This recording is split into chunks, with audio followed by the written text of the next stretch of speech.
Hi all, welcome you all back to the lecture video session on steps to start an SSI.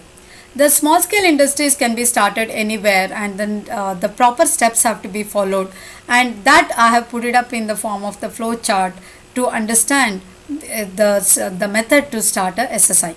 First step is to select a project. If the project is a product based, if it is a manufacturing based, then we have to see whether it is a manufacturing based or if it is a service based. And then we need to see which is the location that we are going to start. And the next is to study the reliability of the project. And we have to prepare after after understanding the reliability, and then after finalizing the location and the product or the services sector, then we need to prepare the project profile. And once we prepare the project profile and its viability and every aspects of the project, then we need to prepare the business plan right from the input to the market.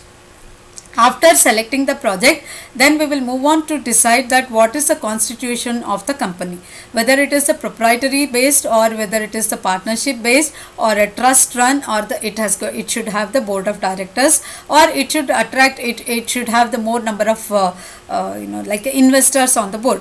And next one is, after understanding the constitution, after deciding on the constitution of the firm, then parallelly two steps have to be followed. One is that they need to obtain the SSI registration, and they need to get the clearance from the departments. Once the SSI registration is done, now everything is online. We can get the SSI registration within minutes, and then once the SSI registration is done, then the clearance from the departments have to be procured. So the departments which are going to give the clearance may be pollution control board, maybe it is the local authority like the BBMP or any local authority where the person intends to start the industry, or it could be from the industry board, or it could be the conversion of the land, and to get the formal approval to build the shed. All these departments, like to get the water, to get the road, to get the power, all these the departments, the various departments have to give the clearance. Upon getting the SSI registration certificate, that is the PRC, which we call, the next procedure will go with the PRC. The person has to go to the departments and get the clearance for all this. And after getting both of them, then the arrangement for the land or the shed has to be seen, and then they have to decide that whether the land should be purchased or land to be converted, or they want to build the shed in that. And or they can also go for the ready sheds which are built by the DIC or the KIADB, and they can look for the size of the shed which is more suitable for their operation, and they have to finalize on that.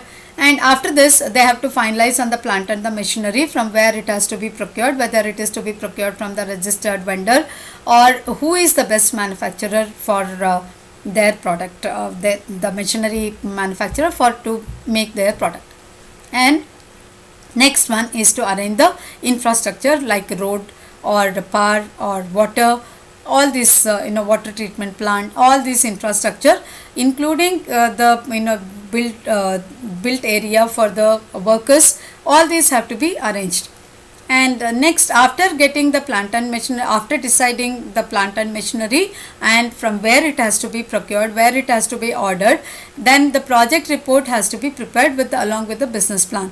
Project report should have the time period for the realization of the money, and it has to project the profit percentages, what the percentage could be got, or upon investing so much of amount, or upon investing the money.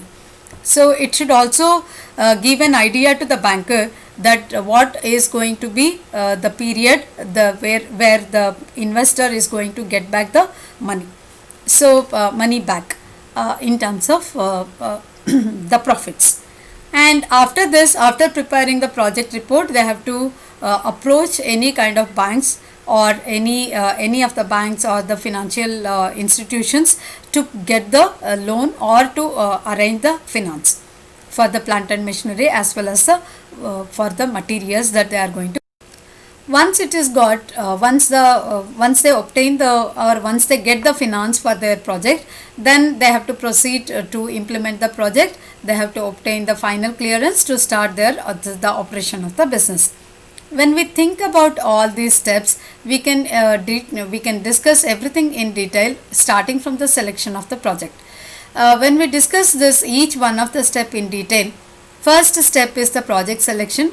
It involves the selection of the best idea, to see the best of the opportunities that they are in front of, with the person who wants to start the SSI, and selecting the best opportunity or selecting the best idea out of all the ideas that are there, and selecting the best location, selecting the project feasibility study to see whether the project is going to work out, whether it is going to give the returns or not, and whether they can do it with the locally available materials or not, or even if they import, is it possible to do it continuously and towards profitable business. And preparation of the project report and the business plan preparation for the proposed project have to be done. And after this, they have to decide about the constitution, whether it is a proprietary firm or the partnership firm, or it is going to have the board of directors to form a company. And once the constitution is decided, then it has to be done before registering the provisional registration certificate, which will be procured by the District Industry Center DIC. And after this, they have to obtain the they have to get the SSI registration. Entrepreneurs should get the provisional registration certificate before the commencement of the industry, or before the commencement of the operation of the business. And the PRC can be converted into the permanent registration certificate, PMT, and once the operation of the business starts. So the PRC is the initial registration which is required to procure and to get all the other formalities done, and it is required to start a micro and the small scale enterprise. And this application is very much necessary to get the finance from the banks or the infrastructures like road, shed, land, power, everything. And after this, after getting the PRC, the same PRC can be converted into PMT. The PMT is also very much required, and then the micro or the small scale enterprise can get the PMT from the DIC when they actually start the production or the service.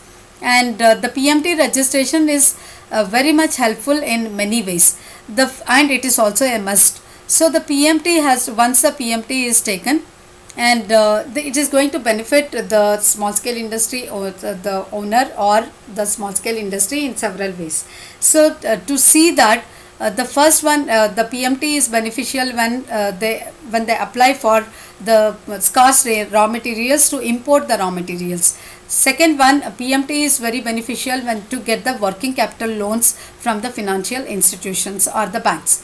Third place where it is beneficial is that they get the GST returns, and they get the exemptions, they get the concessions when they go for the market, when they actually start the production and then release the product to the market. And it is also very much helpful in registering themselves as the under the government stores purchase programs, and it is also very much helpful in registering themselves under the ancillary development programs, export promotion programs, and to get the purchase and then the price preference. So if at all SSI registers under any one of this scheme, they will get the preferences in terms of getting the better benefits in terms of prices. And this can be they can be a continuous registered vendor to any kind of government programs like the infrastructure development or any kind of government programs. Suppose for example, if there is a steel manufacturer who is registered under this particular government stores purchase program, they will be able to participate in tendering to any kind of infrastructure development in the quotation. Maybe it is the roadways, maybe it is a flyover construction or any kind of this, and they can become once they become the registered vendor under this program, the purchaser or the contractor will be made to purchase this their materials under for this price, and for the price that is already quoted, which is going to be beneficial for the manufacturer. So the next step is to get the clearances. There are certain specific clearances that has to be procured by the small scale industry before starting it, and they are to be So, some of the specific clearances which are called as a statutory clearances that are required to start the micro enterprises or the small scale enterprises are, the first one is, if the agricultural land, if at all a person intends to start a SSI in agricultural land conversion has to be made under the statutory clearances, and proper documentation have to be made to convert and the agricultural land into the convertible land, that is to develop a small scale industry or to start the operation. And building plan approval have to be procured from the by the local authorities. Factories and then the labor department are going to be the one of those two departments which are going to give the license to start the factory, and the labor department will give the clearance to employ the labor of they will not allow the labor below 18 years of age, and then they will be monitored, they will be monitoring the factory to see the employees status, and then the conditions of health conditions, and also the conditions where what exists in the which are going to be pro employee or not. So that the fourth license that is to be taken is the trade license that is to be taken by the local authorities, and the pollution control board will give the certificate that to start SSI. So SSI has to take the clearance from the pollution control board. SSI, if it is involved in the food industry, if it is a food industry like a bakery or ice cream factory, or any kind of pickle manufacturing or papad manufacturing, then they have to take the food adulteration license where they are going to certify their product as out of the adulteration. And BIS certification, whenever it is applicable, it should also be procured as a statutory clearance. Next one is, land at the shed selection has to be done.